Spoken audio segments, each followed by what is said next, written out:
1, 2, 3, 4, 5. Greetings and hello, this is Lawrence and I'm the Blue-Eyed Emperor.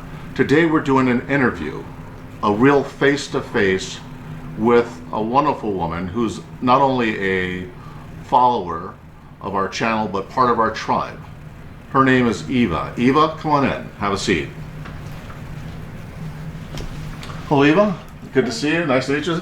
Eva's from Tucson, and Eva, along with several other people, and you'll notice that you're saying, well, Lawrence, you're wearing your Jesus outfit today. You're right, I am. So this is a special reading for a special occasion, a face-to-face interview with Eva, talking a little bit about her life and how life really just got started, Eva, right? So why don't you kind of tell everybody a little bit about yourself, where you're from, and then we'll get into where it all began and where it started from.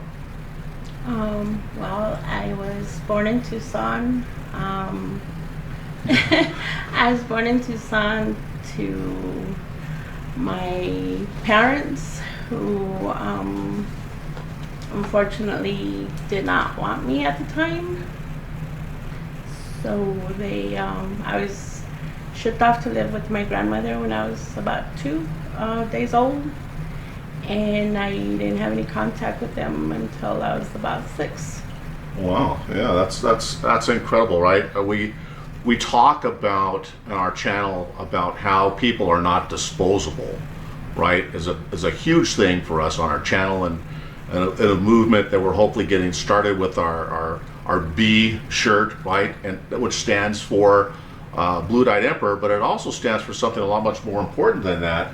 As Eva is starting to tell us about her story now, it's that people are not disposable, whether we're in relationships with men, women, relationships with our kids, or even our parents, as Eva's starting to explain to us now about that. So Eva, talk to us a little bit. You said that your parents didn't want you and shipped you off to your grandparents. So talk to us a little bit about that. What were you at the time you were 2? I was 2 days old. Mm-hmm. I was 2 days old, and my father took me to my grandmother, his mother, and left me there. I do have other siblings. I had 3 other siblings at the time, two brothers, 2 sisters, and they were able to stay with my parents, but I was not.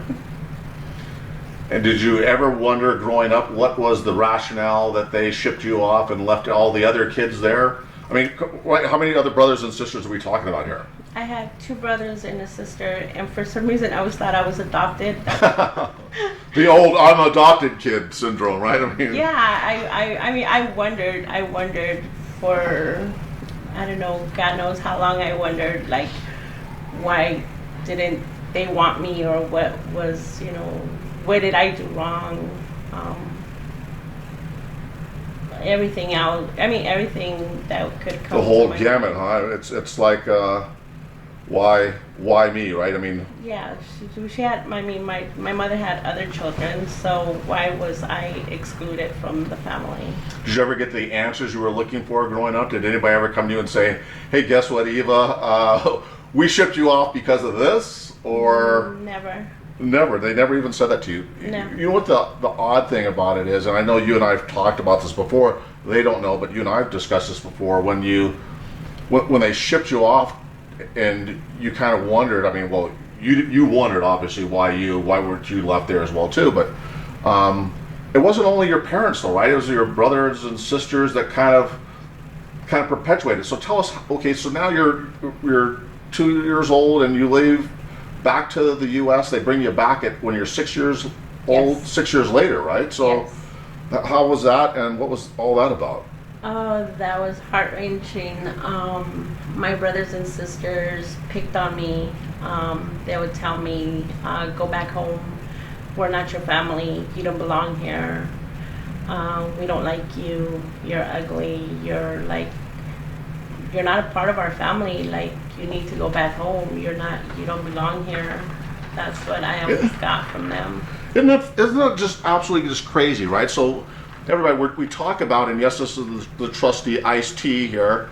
Eva's tried some of my tea before. Eva, how was it? It's great. So it's not as bad as everybody may think it is, right? Homemade iced tea is good iced tea. But anyways, we're talking here with Eva and hearing Eva talk about how not only her parents, right, but brothers and sisters kind of joined in on this mentality because Eva wasn't there with them the whole time growing up. They automatically said, hey, guess what? You're an outsider.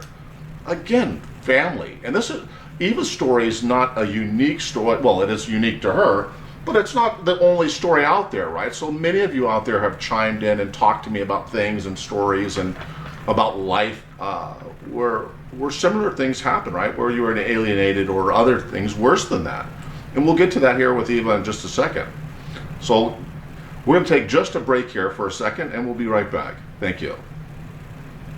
Everybody, we're back again. Continuing on, we got some tissue just in case. You never know with these types of interviews what the emotion is going to come out. But anyways, so let's get back to where we were at, Eva. We were talking about brothers and sisters now joining in that mentality, saying, hey, guess what? You're an outsider. You don't belong with us. What was that like for you as a young child, right? At 6 years old? And I'm assuming these siblings are older than you, same Yes. age? They're all older than you. Older than I am. So that's got to be really tough on you, right? At 6 years old, coming into an environment. Talk to us a little bit about what that felt like, what that seemed like, and what was your parents' mentality throughout this whole process?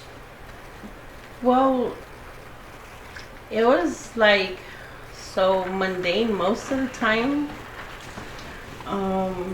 It was, my parents did absolutely nothing to discourage them, to tell them no, or discipline them, or tell them like, no, that's your sister, or that, you know, she's Odd, right? I mean, you would think that, did you ever go to your parents and say, hey, mom and dad, what's the skinny on this? What's the scoop? Why are you letting these people talk to me like this? Or why did it ever question? No, I never questioned it because I literally did feel like an outsider. I did feel like I didn't belong. Because I couldn't see my mother as my mother at that time. Like, she was, they're all of them, like from my father to my brothers and sisters to my mother, there were people I didn't know. That's funny, right? It's, as a 6-year-old being tossed into a house where everybody's a stranger, Yes, right? yes. Living, I'm 6 years old, yet I'm literally living with a stranger. I mean, can you imagine that, right? At 6 years old, nobody wanting you, everybody saying you're not real, you don't belong to this house, yet you're still there. The thought process that goes through my head as a child, I couldn't even comprehend that at 6 years old. I'm remembering back to when I was 6. That was a long time ago, mind you, but I'm still trying to comprehend in my mind, how would I feel about myself as a person? I think that's when my mechanism came in to push everybody out, to not harbor on anything. My thoughts were always like, it's okay, I don't belong here. As soon as the spring break is in, Christmas break is in, summer break is in, I'm going back home. I mean, we're talking about back to Mexico, right? Because that's home where you felt home really was, right? Yeah, that's where I associated my home. Like, their home was not my home. It was it was almost a place to stay when you go to boarding school to go to school, right? Yes. Yes. That's funny. I'm going to my parents' house to be a boarding school so I could go to school because I don't feel like this is home. Bully me and pick on me and be mean to me. The brothers and sisters Yes. would do that? Yes. What about friends and stuff? Did you have any other friends outside of that family unit Yes. that didn't make you feel, hey, this is just a boarding place? Yes, my best friend and her family, after I met my best friend, on the weekends, I would never be home on the weekends. I would spend the night at my girlfriend's house. I would get out of school on Friday, and instead of going home, I'd go to her house. And I'd stay there until Sunday night before the lights went out. Oh, the street lights? Yes. And I would get home and start the torture all over again. Wow, that's a vicious cycle. My son stays away on weekends too. Not at my house, but when he's at his mom's house, he says he's never there, right? He returns on Sunday too. Reason why, I don't really know the reason why, but I'm sure because he can get away with a lot of shit over there he can't get away with over here. So he does that little escape trick over there too. Yeah. So having all this happen to you, you're growing up, you're going through school, you're dealing with this constant situation, right, where your parents are alienating you, your brothers and sisters are alienating you, you're going through school. Did that create any additional hardships on you? I mean, and at that time, that age, did it impact you? Did you feel it impacted in any way? I did not until I was 10. What happened at 10? So you were okay with this? I was okay with everything. I was okay with people just saying, hey, I don't belong. Yeah, because like I said, my my instincts told me, it's just doesn't matter. So you think it was like almost like a protective mechanism, Yes. right, that you use to say to yourself, and we all do this, right? We all create some sense of rationality, right, or rationale in our own minds to protect our inner self, right, our source energy. And Eva has obviously at 6 years old had to find a way to do that herself, right? I mean, what better time and place to create a sense of self-preservation than at a place where you're 6 years old and everybody around you has nothing but negative stuff to say about you, right? That's already almost pre-programming you to accept negativity in your life, right? Yes. I mean, that's what we're saying here, right? So even your acceptance of this negativity, and at 6 years old, rarely do people have voices, right? You don't have a voice. No. It's like, hey, whatever I say goes, this is it.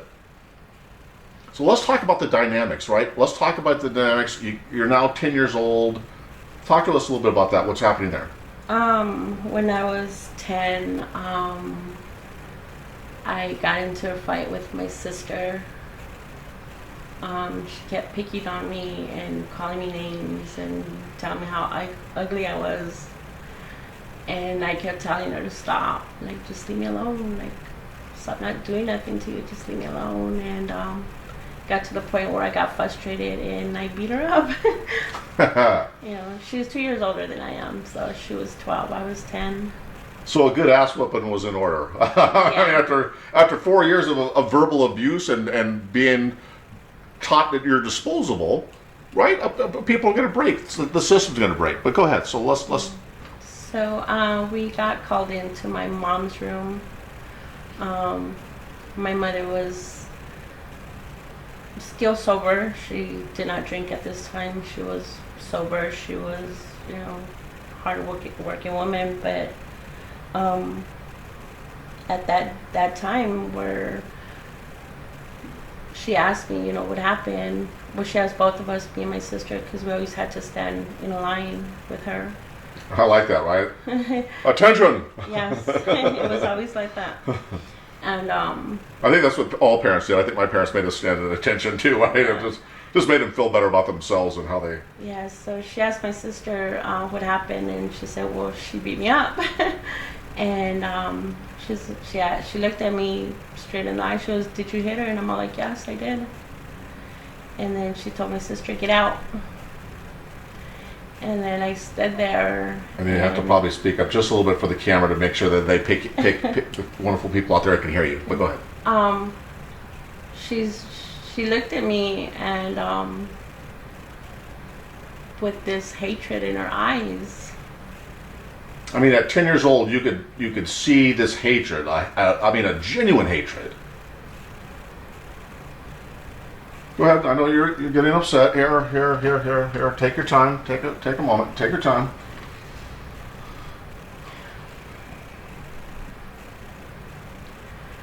And like I said, she just looked at me, and her words are just like, "I hate you." I mean, to hear words like that, right, when we're 10 years old, from people that are supposed to love you more than anything and protect you your whole life, saying words like I hate you, and having a child feel a sense of hatred coming from her, right? I mean, that's Yeah. that's what you felt, right?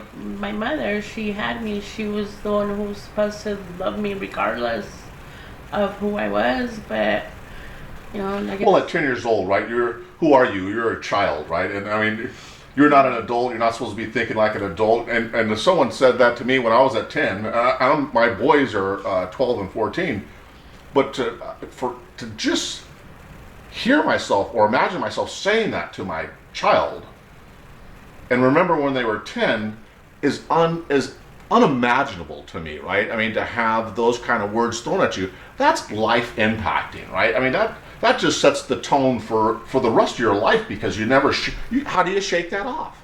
yeah. How do you shake that off? It's like I said, like we spoke when I first talked to you. How she says, I hate you. I wish I never had you. Like, I really, really hate you. And at that moment, I literally felt my little heart. I could feel it and see it. Like, my little heart just tore in pieces to the ground. And I remember it was just one tear that came out of my eye. And I jumped instantly in my head. And I'm like, you know what? I don't care.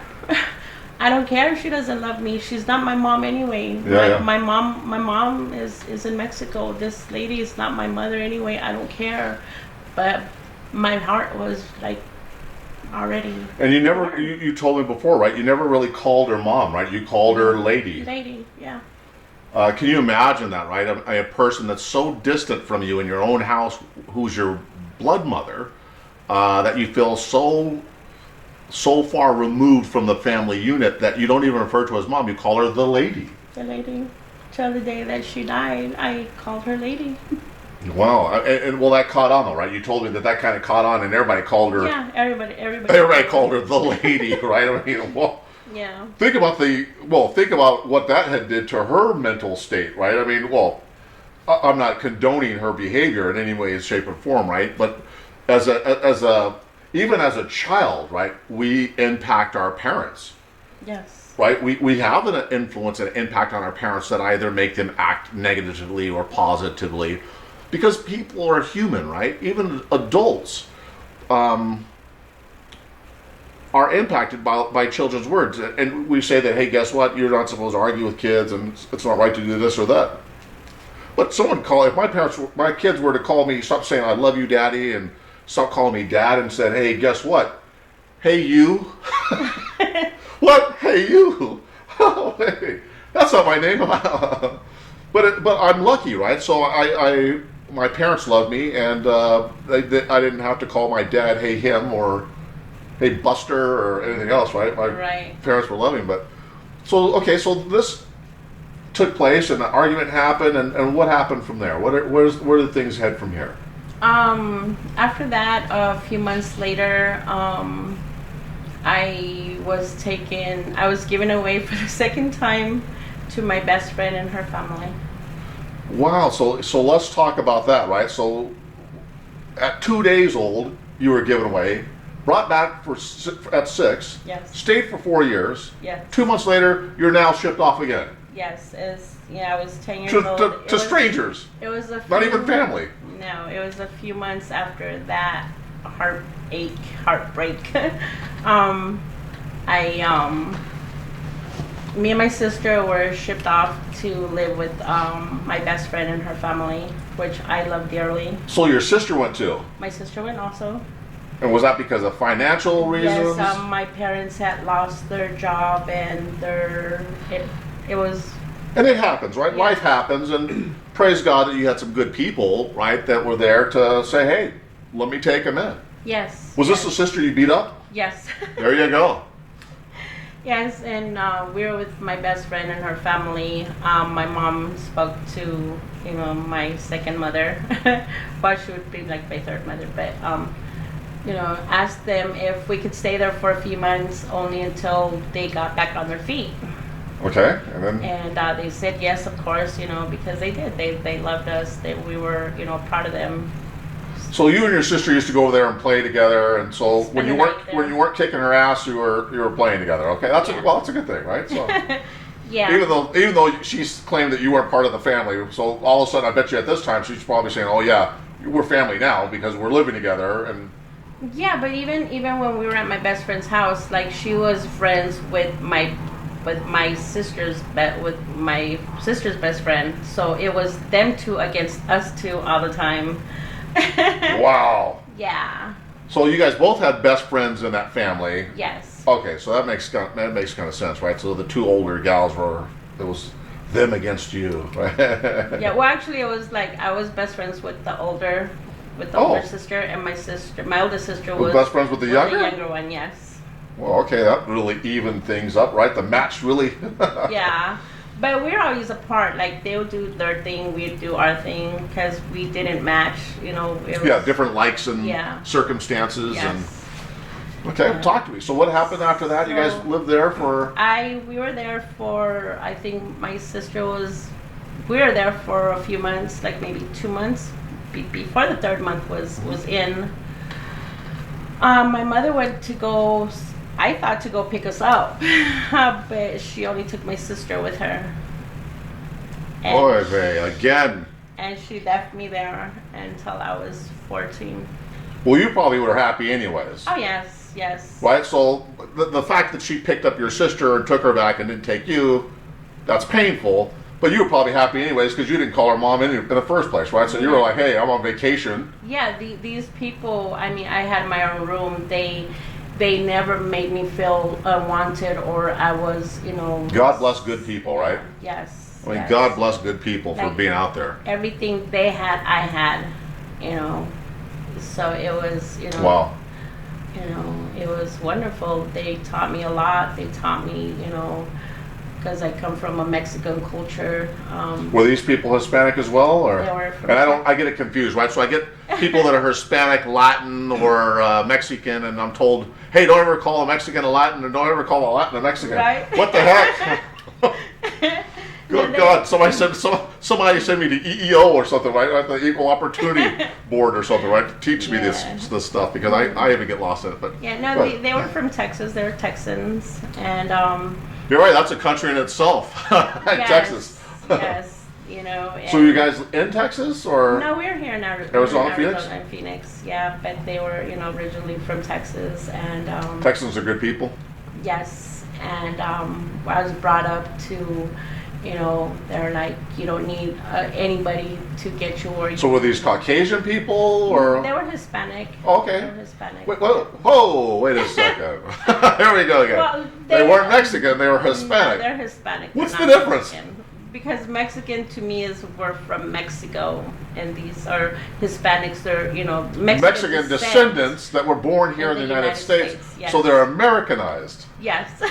Americanized Mexican culture. Okay, I got you. Yes. Okay, I'm with you. But I mean, Mexican culture is way different than American Hispanic culture because. Oh, I'm sure, right? Yeah, because Mexican is machismo, the whole bravado and I'm man, hear me roar, let me beat on my chest and beat on my wife and my kids. Yes. While I'm drinking a cerveza. Yes, pregnant and barefoot, and you have to cook and clean. And the American side, I was here, and I was like, no, you need to go to school. You need to do this for you. You don't need a man. You don't need anybody. Wait a second. So when you were 6 years old, you were cleaning, Oh, by the time I was 6, cleaning floors and mopping and walking around pregnant. Yes, No. technically, I mean, I wasn't pregnant, but by the time I was 6, I already knew how to cook. I already knew how to sew. I already knew how to. Wow, that's not a bad thing to have happen, though, right? So if my kids probably don't know how to cook crap right now, but we'll see. Yes. So go ahead. So what happened then? And they took you in. Mom then took her back and. Took her back, and then I was, they had family issues at that time. I was 14, so I had to go back to my parents. Wait, so 14 now. So not one time did they go visit me. Wait. Not one time did they call me. Wait. You were just 10. Now you're 14. Yes. And I had no contact with them for those years. For 4 years, again, they disappeared. Yes. So wait a second. So you were with your family from 6 till 10, Yes. 2 years out of 14 years, you were with your real biological family for 2 years, For 2 years, yes. and they didn't call you, didn't say hello, pick up the Nothing. phone. No. Good grief! Wow. Okay, so now we're 14. Then what's going on then? They had some family issues. I'm not gonna get into that. Your shitty family. No, the family I was living. Oh, the family you're with had some issues, and you don't have to Yeah. get into that, yeah, Yeah. right? So they had some issues, and then So I had to go back home to my real family. Yeah. air quotes. So. If that's what we can call them. So it's 14. Oh, wait. Let's call them the disposable family, Right. not the disposable kid, the disposable family. But go ahead. Yeah, so it's 14, went back home. By then, my mother was a full-blown alcoholic. My father was also, but for some reason he couldn't control his liquor. My mother could not. Yeah. Okay. He's functioning alcoholic, and she's just She's like, I mean, she worked and everything, but when she would get drunk, it was like to the point where she would be falling on the ground. That's how bad it was. Well, they always say they always say never kick a person when they're down. Well, this is one of those times I think we can make an exception of the rule, right? While she's rolling around, I would have looked around like this and went, ugh. Probably. I would have done that. Well, go ahead. So talk to me about it. So. Let me get my pillow here too. This is good. Let's get into this. This is our next version of pillow talk, right? And understanding life. But. Yeah, so it was, I hated the weekends. I dreaded when she was drinking. Yeah, because that's a 2-day stretch, right? Yes. 2-day stretch of nonstop. Sometimes 3 days. Yeah, on a good day, a holiday, right? A holiday weekend. No, it was just on the weekend, Friday through Sunday. Oh yeah, well that's 3 days, all right. Yeah. Yeah. So it was okay. I was fine. I was okay. And then my mother would get drunk, and to the point where she was falling, my dad would sort of like say, "Okay, you're done. I'm gonna cut you off." She would be sent to a room like a little kid, and probably where she should be, right? In a little room like a little kid, right? and I always count. I remember I would count.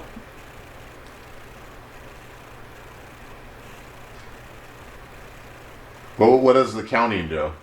Oh, that was were you counting just to kind of wait to see how long before she? Yes. How long before she called you in there to give you a drunken tongue lashing, huh? Yes. Wow. Well, I'm getting ready to put my pillow between my legs. Let me not do that. There we go. Okay, but so anyways, okay, so you started this counting process. Yes. Every time that this would happen, it kind of set the tone for her to call you in the room and. Yes, and just bash on me, tell me how much she hated me, how much she disliked me. Again, Eve was 14 years old, and her mother calls her in there drunk, and just so she can have somebody to abuse, right? That's the only thing I could come up with. Yeah, no, the worst part is that she would get so mad because she would say that, why couldn't I love her? It's like... Oh yeah, good question. Why can't I love you?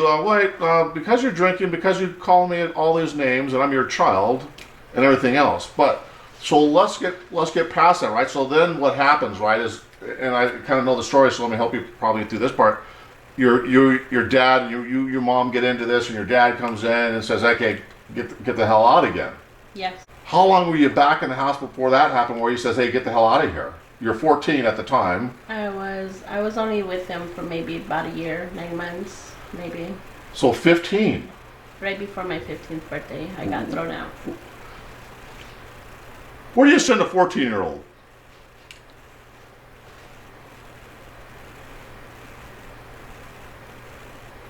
Take a breath. Take a breath. Nice spinner rings. I like these too. Look at this. She got more jewelry and rings than I do. Ended up at a park where a lot of the homeless kids would go, where kids that had been abused or not wanted or were in the system would runaways. Here in Phoenix, Arizona, Eve was thrown out while she was 14 years old, cast out of her house at the hands of her drunken family. And again, none of your brothers and sisters had to go anywhere. No. They got to stay. And she's now forced to live at a park where a bunch of other abused kids and runaways are living at 14. 14. When do people, right? So humans, men and women, treat each other in marriages and relationships as disposable people. But let's talk about disposable children? That seems just ludicrous to me, right? But so anyways, you're at this park and what happens? You live there, life goes on. How long are you living at this park? You still going to school? Well, when they first threw me out, I was not in school. I couldn't go to school. I didn't have clothes. They kept your clothes? I just took like a small backpack with me with a few things, but I mean, it wasn't enough so that I could go to school or. How about money or food? No, I had nothing. Wow. Did when you left, did anybody go, hey, wait a second, that's a stupid idea? No, I remember telling my father, like, where am I gonna go? Like, I don't. Oh my gosh, guess what? You have the tree. Oh my God, look. You have the tree, look. It's the tree of life. The tree of life. Oh my gosh. And this was gifted to me from Bethany. And oh my gosh, I said Australia, she's gonna kill me because she's from Israel. And I said Israel the first time I made my video the other day, then I said, the second time I said reading off my cue cards, I said Australia for some crazy reason. But we have the same tree of life. That's crazy. You got that, right? Wow. Awesome. I think that just makes a lot of sense, right? That life and us meeting was genuine, right? It was meant to happen. Yes, I say that to you all the time. Right? It was meant to happen, right? So what better things, right? And here on this channel, on this tribe, right? A lot of us were drawn here or brought together for a reason. Let's get back to you in this park thing, right? So you're there for how long? I was there for, seems my brain doesn't work too good today. That's all right. I don't remember if it was 3 weeks or 3 months. I don't recall right now. Okay, that's all right. Let's all.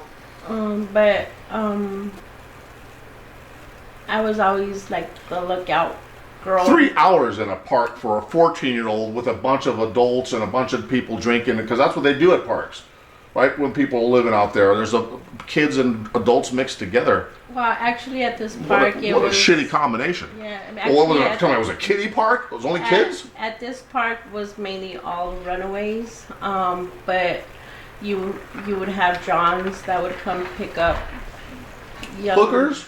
There were the teenage girls that were there at the park, or teenage boys, because they knew that we had to eat, because we didn't have money, because it was, they knew the park existed. They knew that they could go there. Johns, adult men and women would go to this park here in Phoenix and pick up young people because they knew they had no food. Yes. Go figure. I mean, we had the teen outreach that would go and sometimes give us bag lunches and toiletries. Yeah, but those far and few between, yeah, though, right? I mean, yeah. Really, I mean, but so these people preyed on you because they knew that you guys needed money and food and said, hey, well, guess what, blah, blah, blah. Yeah, but you become with your own group. You find your own group, and I was with 4 or 5 girls. We all kept together. Some of them did go with these men. They would share their food or their money or whatever, but I was never really into drugs, and some of these teenage girls started using drugs to be able to cope with what was going on. I had a phobia about drugs and alcohol because of my parents. Because of my mother. Yeah. I had told myself I would never be that person. I would never be that drug falling on the ground. So the drugs was not. I mean, I'm not saying I didn't do drugs. I tried them, but it wasn't Something, my cup of tea. It wasn't my cup of tea. Yeah. It was. So I was always taking care of them. I was always, we were always the together. person watching Yes. over those people that were doing those types of things, right? Yeah, or so that if they fell asleep, so one or two of us were always awake, so somebody wouldn't come and attack us or rape us or take our stuff, steal our stuff. So yeah, you didn't really have a place where you could go out and just hang out with groceries and bags and stuff, right? You guys No. had to actually keep your stuff. There was no lockers or anything you could put stuff in. So I mean, yeah, what are you gonna do? No, but I mean, I was, I think I was smart enough to ask for help. A lot of these kids. Oh, I'm sorry, we lost connection.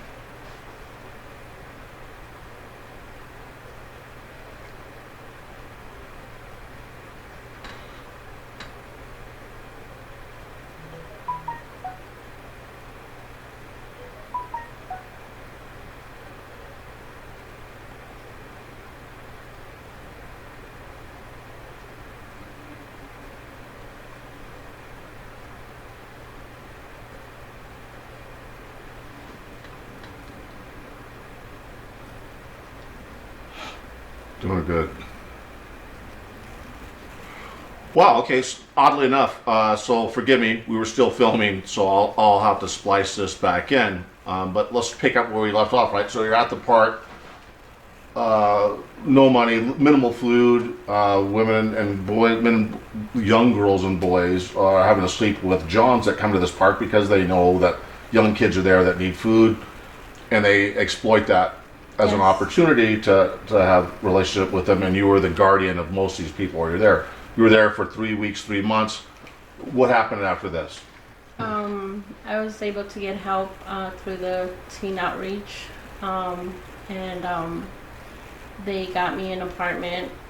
They got me Really, an back to- apartment at 14. Yes. Good for teen outreach. Yeah. Was I it mean, an apartment by yourself? Yes, it was my own apartment, but they actually because you have to be 16 to work, so they were the ones who got me my first job. And So you worked for them? I actually worked for a daycare center, but they're the ones who got me the job. Yeah, that's odd, right? At 14, you're working and. I had my own place. My first 2 paychecks went to them, like right off the top. So you get rent and stuff, but at least you had a place But to I had roof a over. place to live. Yes. You had a place to live. You had food to eat. Yes. You had a place to shower. Some good stuff, right? Yes. Good teen outreach. Go ahead. I went back to school. I was working. Good for you, and yeah. Going to school, and I found a boyfriend who said he loved me, and I was maybe craving love, craving acceptance. Yeah, absolutely. Things were good. I mean, his parents had money. Obviously, they knew where I came from, which were... You're talking really low, and I hate to say that, but nobody can hear you. They had money, but they knew of me. They knew about me. They were not happy because their son was dating me. Was this a Hispanic family, right? Mexican or Hispanic family, right? Yeah. Yeah. So, it's funny how Hispanic families judge other people, right? I mean, other Hispanic families, whether Yes. you're. If you don't have money, you're worthless. You're not. Yeah, right, You're I not mean- educated. You're worthless. Disposable again, more disposable thought processes, right? About how people are disposable. So talk to me about this. You're dating this guy, and talk to me about this. But sometimes you said something about a shower. You went there to shower or something. But Yeah. did you lose your apartment that you were in? No, this was still when I had my apartment. I mean, it's like I lost the apartment after everything else. My other story, but I was in school. And we decided to ditch. He went to a different school than I did, so he asked me to meet him at his house. I would always go in through the window because it was like the first time we had done it. So he would. I like that. Don't use the front door. Let's use the window. Yeah. Nobody's there, but use the window. Yes. Well, why the window? I'm just curious, dying of curiosity. Why the window? Not the front door, or the back door. Well, because like if the neighbors, see me or something. What's weird though, right, is that you're the person that's having to sneak. Yes. Why? Yes. What was his time to sneak? Shouldn't he be the guy sneaking? I mean, he was like, the only time he was sneaky was like when he would tell them that he was gonna go somewhere else, but not with me. So this day that I went to his house. I went to school and then I left left early. I think I only went to maybe one class. And I went to his house, let myself in.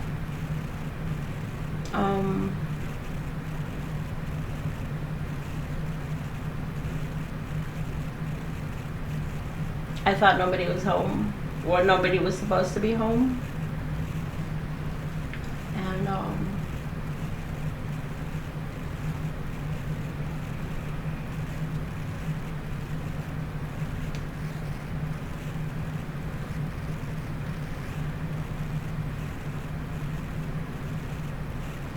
Go ahead, you can do it.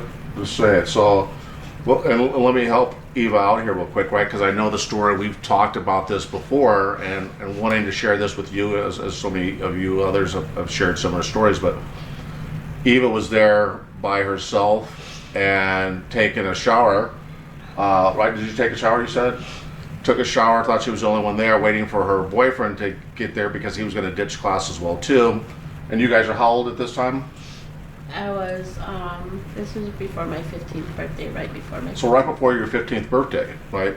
Well, this kid's father came in, and what happened after that? This guy comes in. He comes in, like I said, I didn't know he was home. He stormed in the room. So he's upset that someone's in his house without his permission and letting know it's you, right? He didn't like you, so he's upset that you're in the house and he's yelling at me, like saying, "What the hell are you doing in my house? Why are you here? Like, who let you in? Where's my son?" And I told him he was in school and he was gonna meet me there. He was really mad, and I was trying to get up because I was laying on the bed. I was trying to get up to leave, to get out. And he grabbed me by my throat.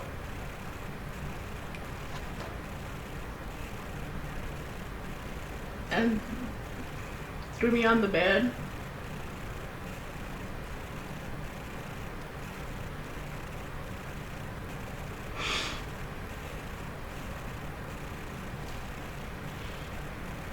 I started fighting.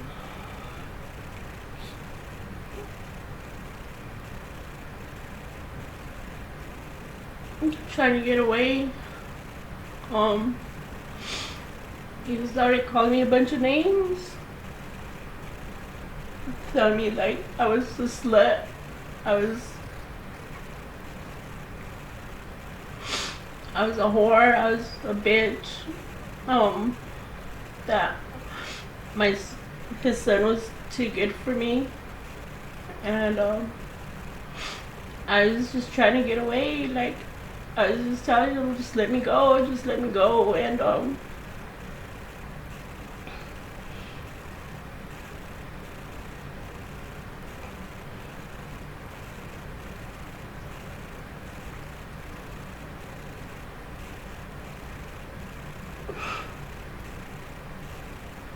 It's okay. It's okay. Well, at this time, and I know the story, right? And at this time, this father rapes her, right? A 14-year-old child, just before she turns 15, after verbally abusing her, rapes her. This, again, is just ridiculous and just unimaginable, right? The trauma at 14 that you're going through when this happens, and then he rapes you and gets up, and then the boyfriend comes home, and does the father tell the son that he did this? He told him that I insinuated myself to him, that I was asking for him to rape you. Asking that the father tried to play it off like that you were trying to I did it trying to coerce him into having this interaction with him, right? Yeah. Which is absolutely crazy. Needless to say, did you and this boyfriend break up after this day? Yes. They sent him away. And but like I said, he didn't do anything. Yeah, the boyfriend did nothing, didn't protect you, didn't Say like nothing, like.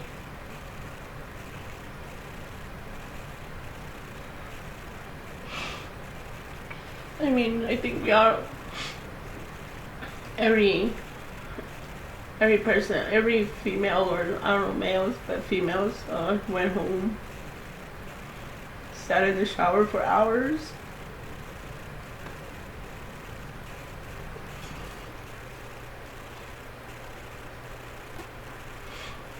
Now, like, who could I talk to?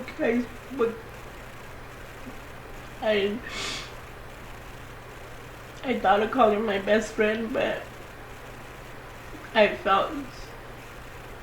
had all these things in my head, like, oh yeah, like no, I can imagine. Yeah, it was my fault. If I would have went, if I would have did school, if I wouldn't have. Yeah, you always start to boyfriend. question. Yeah, you always start to question what you did wrong, or how did you contribute to this to allow this to happen, right? Because somehow you left that protective mechanism that you put when you were 6 years old, right, to protect yourself and your heart away from your own family, that just made you disposable, right? And then to the most ridiculous act of ever, having your parents kick you out at the age of 14, so where that you're living in a park, and then some outreach organization has to help get you an apartment, right? Because you're living on the streets, right? I mean, the whole process, and I understand families have dynamics and things go wrong and people do horrible things, but why you, right? I mean, that's the question you have to be asking yourself throughout this whole process, right? This whole emotional up and down roller coaster. Why me, right? Don't we all ask ourselves that same question? Why is this happening to me?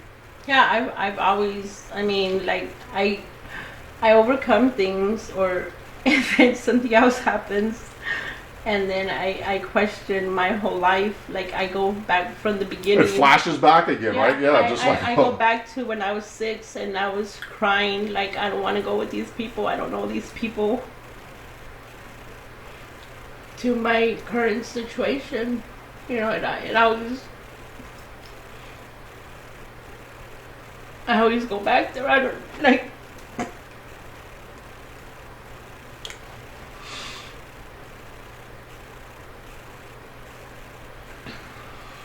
Right? So, and first of all, being a victim of rape is tough as an adult. As a child, it's unimaginable, right? So, the hurt and the pain that you had up until all this time just kind of set the tempo. And I hate to say this, but everything that you've gone through up until this point in time set you up for this. Right? I mean, it was the perfect storm from birth to now, your boyfriend's father raping you to happen, right? Because your whole life you were taught to accept rejection, right? To accept this type of defeat. Well, Lord have mercy, when we talk about this, we talk about source energy, about loving yourself, about all these other things.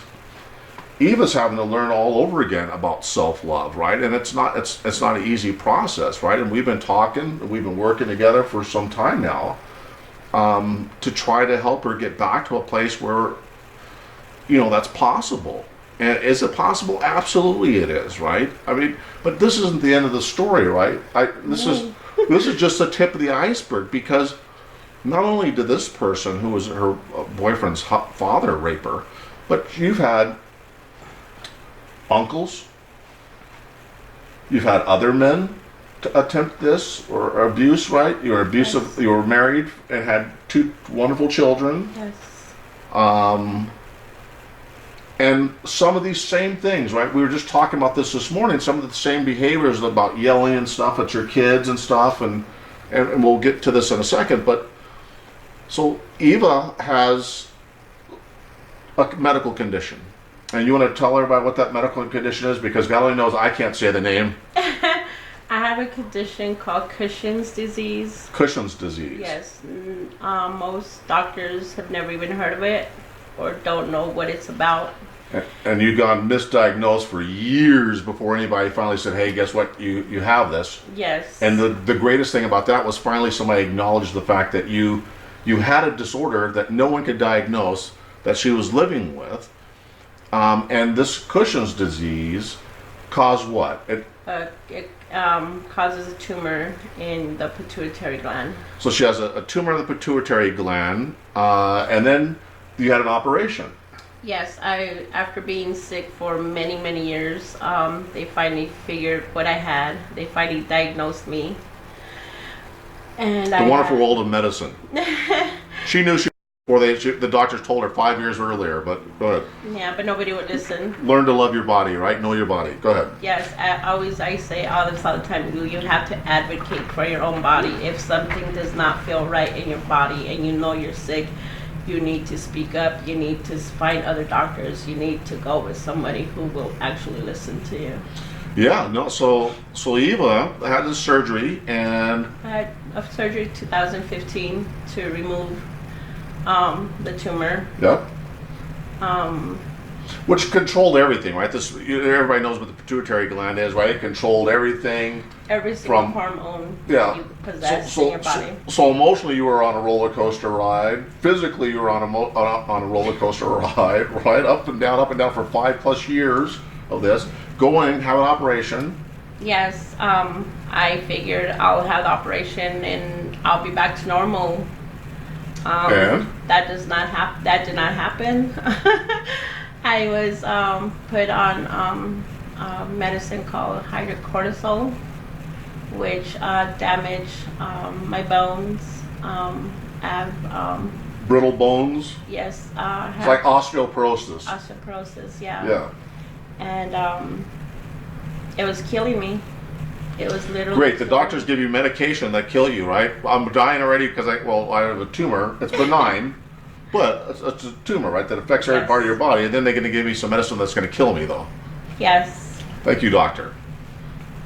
But we won't mention his name. Hopefully, you're still not going to this guy. No. Thank goodness. No, Anyways. left him. Yeah. I mean, after 2 years of finally getting off of all the medication, off of asking for help because of depression and everything else, all for a whole year, I thought I'm good to go. I'm perfect. Everything's working out. And you always thought yourself so strong, right? Since 6 Yes. years old till 14, being raped. And the second attempt at rape was with your aunt's husband. Yes. Your cousin, who's your best friend, Yes. his father. Yes. It just doesn't stop, does it? So anyways, then somewhere in between that, so did that happen before you got married? Did it happen after you got married? It happened after. So after you got married, you were married, you had a couple of kids. I was like I told you, my husband was in the military. I got together with him when I was 17, almost 18. Still a baby. Yeah. looking for father figure. A way out. Yeah, looking for a way out, right? To Yes. get yourself out of the. Where I don't want to be alone anymore. Yes. Trying to not struggle anymore. Yeah. You know, somebody tells you, I'm going to love you, I'm going to take care of you, I'm going to do everything for you. You jump at that. You jump at that Absolutely. because you've never had that, you know, for acceptance, whether it's a good acceptance or a bad acceptance. At that time, you just want somebody to hold you and tell you everything's gonna be okay. You're gonna be okay. Especially after all this stuff that happened, the rape and everything else, right? That this person says, "Hey, come on in, I'll take you in," and he knew about this rape, right? Yes. He knew about it, and actually, to some extent, tried to say, "Hey, guess what? I understand it. Let's work through this. Get some counseling." Did I understand that correct or no? No, it didn't happen that way. Oh, okay. No. That's why I'm doing the interview and she's answering the questions. I don't know how it happened. No, we got together. I got pregnant right off the top. Sure, keep you down. Oh, I'm sorry. Is that the Mexican culture or the Hispanic, right? Where they get you pregnant and have you sweeping the floors and mopping. Yes, and that was exactly who I was. Wow. With this. So whoever man. trained you well because you automatically went right into critical form to have babies and start cleaning and sweeping floors. Yes, and What catering. a wonderful world we live in, right? That we could send women and knock them up and get them pregnant and make them clean floors and stuff. Wow. Yes. Crazy shit. But he knew what had happened to me, and Do you feel that to some extent, though, when he knew about the rape, that he used that to an advantage of manipulation, or no? yes. He Yes. did. He did. Yes, because like even when I told him, I would always tell him when I first met him, I would tell him I would tell honestly, like I sometimes think like I made it up, like it didn't happen, like it's just, you know, in my head, like, you know, other things that had ever happened to me, I was like no, because I suppressed it for so long to not deal with it, from the day that I went home and sat in the shower for so many hours I can't even count. After the self-hate, after the it's my fault, you know, I should have been there. The guilt, all self-hate, the guilt, and the blame. Yeah, I got up, I, you know, took the shower, got out, went to bed, and the following day, I'm like, nothing happened. This isn't real. Like it's not real. Wow, amazing, right? That you actually can convince yourself that a heinous thing that happened to you, it didn't happen. Yes. And somewhere you lock that way in the back of your head somewhere. Yeah. To be able to continue to survive. To keep going. Yeah. To keep going. Like I said, that's I've always done that. Like I shut down and I just keep going with no regards of my pain, of whatever I'm going through. Yeah, no. So talk to me about, and you know what we're gonna do? Let's do this. We're gonna take a break, because I need to put this up online and edit this because the tape will be long. This will be part 1. Stay tuned for part 2, and that will take us from where we're leaving off right now to current day situation. Right? We'll talk about the marriage. We'll talk about the uncle, and we'll talk about where you're at today. Right? Because you just found out, or how long ago did you find out you now have another tumor?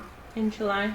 Yeah, in July, just a couple months ago, she found out that after the surgery, after the recovery of everything, you now have another tumor. And this tumor is where again? Is it? It's still in the pituitary Still gland. pituitary. So. And have cushions again. So do they ever say, hey, guess what? Can you pull a person's pituitary out? Yes, but then you would be on the synthetic hormones, So steroids. So what if it stops the tumors? Right? I heard. I think people take hypo, which is overactive, and hyper, Yeah, but which is underactive thyroid gland. Yeah, but if they take the adrenal glands or the pituitary gland, they put you on prednisone or hydrocortisone, which damages your bones. So you go from, Well, one extreme to the other. yes, it's either you get better and Well, you never you- get that again, or you end up in a Or I wheelchair. disintegrate, my bones disintegrate Yeah. around me, right? So wow. Yeah. Wow. All right, everybody. Anyways, we're going to go ahead and pause for right now. We'll be back with part 2.